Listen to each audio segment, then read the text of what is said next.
कुछ नहीं करना, पीपल का एक पत्ता, उस पत्ते पर थोड़ा सा चावल, थोड़ा सा चावल,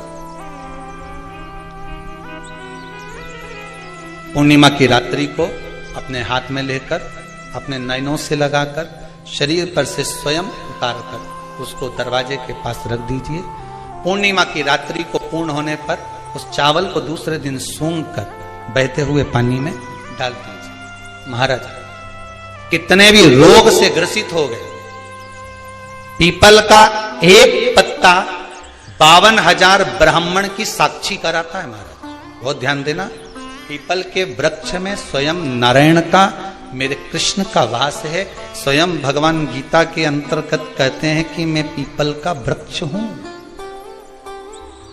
नारायण 52,000 ब्राह्मणों का वासा एक पीपल के पत्ते में होता है।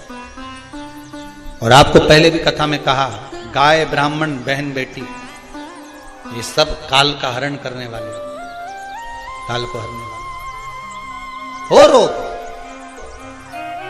को मिटाइए, शिव का स्मरण करो। कई माताएं कहती हैं, गुरुदेव हमारे यहां पर शंकर भगवान का शिवलिंग नहीं है, तो क्या हम बाजार से ले आए? और हमारे यहां पर शिवलिंग है तो वो बड़ा है, तो क्या हम उसको पीपल के पेड़ के नीचे छोड़ आए? नहीं, शिवलिंग है तो पूजन करो, नहीं है तो भगवान का जब स्नान कराओ, ठाकुर जी का कराओ, देवी जी का कराओ, जो तुम्हारे घर में भगवान है उनका जब पूजन कराओ, तो पूजन कराने के बाद में जब उनका स्नान कराओ, स्नान कराते समय थोड़ा सा भाव यही प्रकट कर लेना कि हम शंकर विश्वनाथ को, महाकाल राजा को, सोमनाथ को, मल्लिकार्जुन को, भीमाशंकर को, त्र्यंबकनाथ को हम जल चढ़ा है तो ठीक है, नी है तो देवताओं को बढ़ाने की जरूरत नहीं है। कारण क्या है? तुम तो कर लोगी सेवा, तुमसे तो सज जाएगी, पर आने वाली पीढ़ी करेगी क्या? घर में सेवा उतनी ही करना, उतनी ही रखना जितनी तुमसे बन रही हो। तुम्हारे जाने के बाद घर के बहू बेटा भगवान को डलिया में भर के वृंदावन छोड़िया, ऐसा काम मत करना। जितनी बने उतनी, छोटे रूप में सेवा करोगे तो पीढ़ी दर पीढ़ी चलती रहेगी। ज्यादा सेवा को बढ़ा दिया, छूना नहीं, नहा के आओ, कपड़े बदल के आओ, ये कर आओ, जाओ जरा। जितना तुम पूजन को, सेवा को, भजन को, कीर्तन को जितना हवा बनाओगे, जितना डराओगे लोगों को, वो उतने डरेंगे, उतने डरेंगे। सेवा को, भजन को, पूजन को कभी डराने का केंद्र मत बनाओ। ये तो भगवान की मस्ती का आनंद, सुख है। लोटा भर के पानी भी अगर चढ़ा रहे हो, शंकर जी के मंदिर में जाकर जल चढ़ा रहे हो, थोड़ी गलती हो गई, भगवान से कह देना तुम्ही ने सिखाया है, हो गई तो हो गई, आप ही ने तो सिखाया, नहीं जानते थे। अब धीरे धीरे धीरे धीरे लोगों को शिव महापुराण सुनते सुनते मालूम पड़ रहा है कि शंकर की कैसे पूजन करना चाहिए, बेलपत्री कैसे चढ़ाना चाहिए, जल कैसे चढ़ाना चाहिए, धतूरा कैसे चढ़ाना चाहिए, चंदन कैसे चढ़ाना चाहिए, काली तिल कैसे चढ़ाना चाहिए। ये लोगों को ध्यान में अब आ रहा है धीरे धीरे। पहले नहीं मालूम था तो हो गई, गलती हो गई, स्वीकार, हमने गलती करी। शिव पुराण कह रही है, भगवान शंकर की कथा कर रही है, चंद्रदेव ने भगवान शंकर की आराधना करी, बालू रेत का शिवलिंग का निर्माण कराया महाराज जी।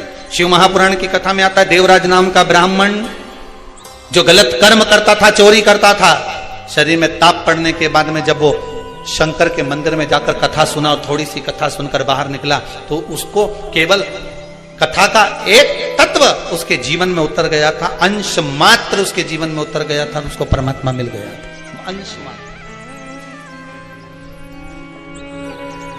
बिंदु की धर्मपत्नी चंचुला देवी, बार बार कथा में आया, पार्वती जी ने उससे शिव महापुराण की कथा करवाई। क्या करती थी वो चंचुला?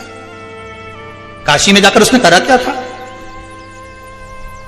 पति के जाने के बाद बिंदु जो पानी में डूबकर मर गया, प्रेत योनि में चला गया। पहले भी कथा में कहा, पानी में डूबकर मरा हुआ व्यक्ति, सर्प के डसे से मरा हुआ व्यक्ति और स्त्री के हाथ से या स्त्री के चक्कर में मरा हुआ व्यक्ति ना तो देव योनि में जाता है, ना तो बैकुंठ जाता है, ना नरक जाता है। वो तो बीच का प्रेत बनकर भटकता रहता है, उसकी गति नहीं होती, उसका मोक्ष नहीं होता।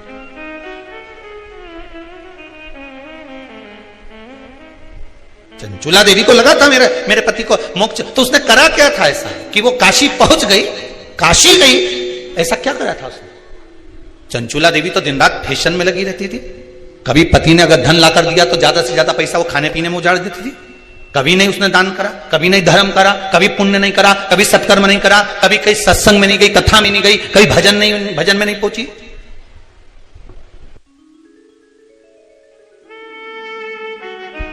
फिर उसने करा क्या?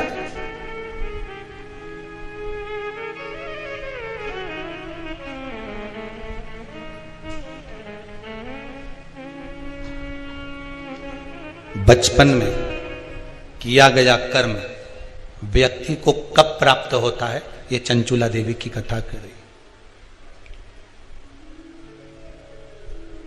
चंचुला देवी की कथा कर रही। चंचुला देवी की मां भोजन का जब निर्माण करती थी,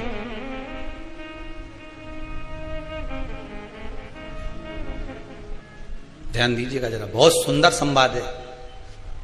शायद आप भी अपने बच्चों को इस चीज के लिए डांटते होंगे शायद।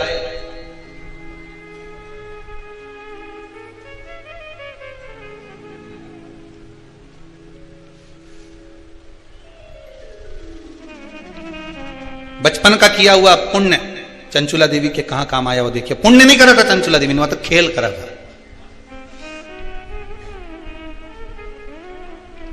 किस जगह पर काम आया? चंचुला देवी 6 वर्ष की कन्या थी। बिंदुक ब्राह्मण है, चंचुला देवी भी ब्राह्मणी थी। ब्राह्मण के घर में जन्म लिया है चंचुला देवी। मां जब चंचुला को पास में बिठा लेती थी भोजन कराते समय, तो आटे की लोई आटा जो उसना हुआ रहता उसको तोड़ लेती थी चंचुला। 6 वर्ष की चंचुला उसको तोड़कर गोल बनाकर चपटा करती थी। दूसरी लोई को घुमा घुमा कर जो मां शंकर जी के मंदिर में शंकर जी को जल चढ़ाने जाती थी, उस लोई को वैसा रख कर गोल बनाकर पिंडी बनाकर उस आटे का पिंडी बनाती थी। और मां से कहती थी, मां देखो तुम जिस मंदिर में शंकर जी को पानी चढ़ाने जाती हो ना, मैंने वो शंकर जी बनाया। ये 6 साल की चंचुला। ये बच्चे आपके भी करते होंगे। जब मां पापड़ बेलती, मां जब पापड़ बनाती ना, तो छोटी छोटी लोई बच्चे छोटे छोटे से हम भी बनाएंगे। और वो छोटा सा बच्चा लोई लेकर बैठ गया, घुमा रहा है, चिड़िया बना रहा है, तोड़ रहा है, फोड़ रहा है। चंचुला देवी ने भी ये करा। कई लोगों ने पूछा, गुरुदेव चंचुला का पति इतना पापी था, बेकार कर्म करता था, चंचुला कभी भजन नहीं करी, दान नहीं करी, पुण्य नहीं करी, सत्कर्म नहीं करी, कभी उसने अच्छा काम नहीं करा,